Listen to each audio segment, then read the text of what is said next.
డిక్లరేషన్లకు ప్రజల దృష్టిలో zero value.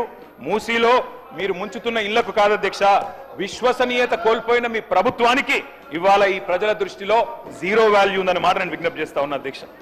అధ్యక్ష ఇదేదో నా కవిత్వం కాదు అధ్యక్ష, ఇదిగో మీ కాంగ్రెస్ పార్టీ ప్రచురించిన బ్రహ్మాండమైన ఫుల్ పేజ్ అడ్వర్టైజ్మెంట్ అధ్యక్ష.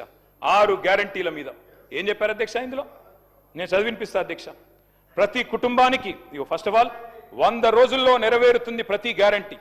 100 రోజుల్లోనే అధ్యక్ష, అదే సినిమాలకు శతదినోత్సవం చేసినట్టు ప్రభుత్వం వచ్చిన 100 రోజుల్లోనే అన్ని గ్యారంటీలు నెరవేరుస్తాం. ఇంకోటి చెప్పారు అధ్యక్ష ఇందులో గంభీరమైన మాట, కాంగ్రెస్ గ్యారంటీలతో అందే ప్రయోజనాల విలువ 2,50,000 ప్రతి సంవత్సరం ప్రతి కుటుంబానికి. మరి 2.5 ఏళ్ళైంది అధ్యక్ష, ఒక్క కుటుంబం చూపెడతారా ఈ రాష్ట్రంలో? 2.5 లక్షలు అందుకున్న ఒక్క కుటుంబాన్ని చూపెట్టే సత్తా ఈ ప్రభుత్వానికి ఉందా అధ్యక్ష? ఇది మీ ప్రకటన, నాది కాదు. మీ పార్టీ ఆ రోజు ఇచ్చిన ప్రకటన 2,50,000 రూపాయలు ప్రతి సంవత్సరం ప్రతి కుటుంబానికి అని మీరిచ్చిన మాటకు విలువ ఉందా? అందుకే అంటా ఉన్నా అధ్యక్ష. అని మరి 2.5 లక్షలు అంటే 2 ఏళ్ళకి 2.5 ఏళ్ళకి ఈ పార్టీకి 6 లక్షల పైసలకు రావాలి, కనీసం 2.5 వచ్చిందని నేను అడుగుతా ఉన్నా అధ్యక్ష.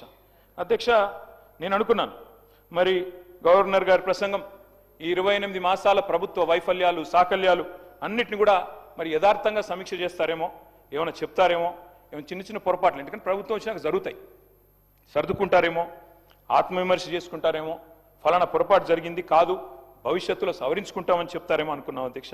అందులో ఏమీ లేదు. ఇప్పుడు చెప్పారు, ఇప్పుడే మా సభ్యుడు మాట్లాడుతూ చెప్పారు అధ్యక్ష, ఇంతకంటే దారుణం ఉండదు. 10 ఏళ్లలో మీరు ఒక్క రేషన్ కార్డు ఇవ్వలేదని చెప్తారు అధ్యక్ష వీళ్ళు. అధ్యక్ష ఇదే సభలో నేను కాదు అధ్యక్ష చెప్పేది, కాదు 10 ఏళ్లలో నేను చెప్పలేదు, మీ civil supplies minister Uttam Kumar Reddy గారు ఇదే సభలో చెప్పారు అధ్యక్ష. 6.5 లక్షల కార్డులు 2014 నుంచి 2023 వరకు ఇచ్చినాము అనే మాట నేను చెప్పలేదు, మీ ఉత్తమ్ కుమార్ రెడ్డి గారు చెప్పారు. మరి మీరు మీ ఉత్తమ్ కుమార్ రెడ్డి గారితో మీ సివిల్ సప్లైస్ మినిస్టర్తో విభేదిస్తున్నారా? నాకైతే తెలియదు అధ్యక్ష. మీరు కూడా దయచేసి ఇట్లాంటి కరెక్ట్ చేయాలి అధ్యక్ష. సభలో మంత్రులు చెప్పిన మాటలకే విలువ లేకపోతే గౌరవ అధికార పార్టీ సభ్యులు మంత్రుల మాటలకు కూడా విలువ లేకుండా మాట్లాడుతుంటే అబద్ధాలను పదే వల్ల వేస్తే ఎవరికి లాభం అధ్యక్ష? దానివల్ల వారు కూడా నోట్ చేసుకోవాలని నేను గుర్తు చేస్తా ఉన్నా అధ్యక్ష. ఎట్లాగూ సభ బయట ప్రతిరోజు చేసేది పరనింద ఆత్మస్థుతి, కనీసం ఇక్కడైనా వాస్తవాలు చెప్పాలి కదా అధ్యక్ష రాష్ట్ర ప్రజలకి. అధ్యక్ష కాళోజీ నారాయణరావు గారు మాట అన్నారు, ఇది నా గొడవ కాదు నీ గొడవ రా అన్నాడు అధ్యక్ష. ఇప్పుడు నేను అడిగేది కూడా నా ప్రశ్నలు కాదు అధ్యక్ష, రాష్ట్ర ప్రజల తరపున అడుగుతా ఉన్నాం అధ్యక్ష. అధ్యక్ష ఇంకొక మాట చెప్పాలి అధ్యక్ష ఈ సందర్భంగా. 2.5 ఏళ్ళైంది ప్రభుత్వం వచ్చి. జార్జ్ ఆర్వెల్ అని ఒక పెద్ద ఆయన ఉన్నాడు అధ్యక్ష, ఆయన అన్నమాట, in a time of deceit telling the truth it self is a revolutionary act. అంటే అధ్యక్ష మోసాల కాలంలో నిజం చెప్పడమే అతి గొప్ప విప్లవం అన్నాడు అధ్యక్ష ఆయన. ఇవాళ ఆ పరిస్థితి వచ్చింది రాష్ట్రంలో. ఎందుకంటే అధ్యక్ష మీరు ధన్యవాదాల తీర్మానం పెట్టారు అధ్యక్ష ఈరోజు ఇక్కడ.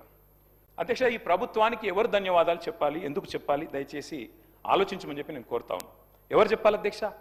6 గ్యారంటీలు గౌరవనీయులు డిప్యూటీ సీఎం గారు ఆనాడు సిఎల్పి లీడర్ అధ్యక్ష, వారు చెప్పారు అధ్యక్ష చాలా అద్భుతంగా, ఈ గ్యారంటీ కార్డులు భద్రపరచుకోండి, 100 రోజులు జాగ్రత్త పెట్టుకోండి, 100 రోజులు బీరువాలు పెట్టుకోండి, 100 రోజుల తర్వాత కాంగ్రెస్ ప్రభుత్వం వచ్చిన తర్వాత బ్రహ్మాండంగా మరి ప్రతి గ్యారంటీ నెరవేర్చే బాధ్యత మాది. ఇది బట్టి విక్రమార్క గారు చెప్పిన మాట అధ్యక్ష, నాది కాదు. నేను అడుగుతా ఉన్నా అధ్యక్ష, ఎవరు చెప్పాలి ఇవాళ 6 గ్యారంటీలు ఎక్కడ పెట్టుకోవాలి, ఎక్కడ దాచిపెట్టాలి, ఇంకా 100 రోజుల తర్వాత కూడా ఇంకేం చేయాలి, దయచేసి ఆలోచించాలి అధ్యక్ష. అధ్యక్ష ఇవాళ ఈ ప్రభుత్వానికి ఎవరు ధన్యవాదాలు చెప్పాలి? 4,000 పెన్షన్ కోసం ఎదురు చూసి విసిగి వేశారిన 46 లక్షల మంది ధన్యవాదాలు చెప్పాలా? లేదా 6,000 పెన్షన్ కోసం అలసిపోయిన 100 రోజుల్లో ఇస్తామని చెప్పి అలసిపోయిన 5 లక్షల మంది దివ్యాంగులు ధన్యవాదాలు చెప్పాలా? యూరియా బస్తాల కోసం లాఠీ దెబ్బలు తింటున్న 72 లక్షల మంది రైతులు ధన్యవాదాలు చెప్పాలా? లేదా నెలకు 2,500 ఇస్తామని చెప్పి 1,68,00,000 మంది ఆడబిడ్డలకు మీరు ఏదైతే వాగ్దానం ఇచ్చారో మరి వారు ధన్యవాదాలు చెప్పారా? ఎవరు చెప్పాలి అధ్యక్ష? 4,000 నిరుద్యోగ భృతి అన్నారు, 2 లక్షల ఉద్యోగాలు మొదటి సంవత్సరంలో ఇస్తామన్నారు, మరి ఆ నిరుద్యోగ సోదరులు ధన్యవాదాలు చెప్పాలా?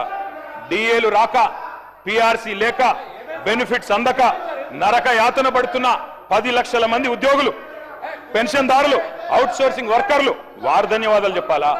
విషాహారంతో చస్తూ పురుగుల అన్నం తింటున్న లక్షలాది మంది విద్యార్థులు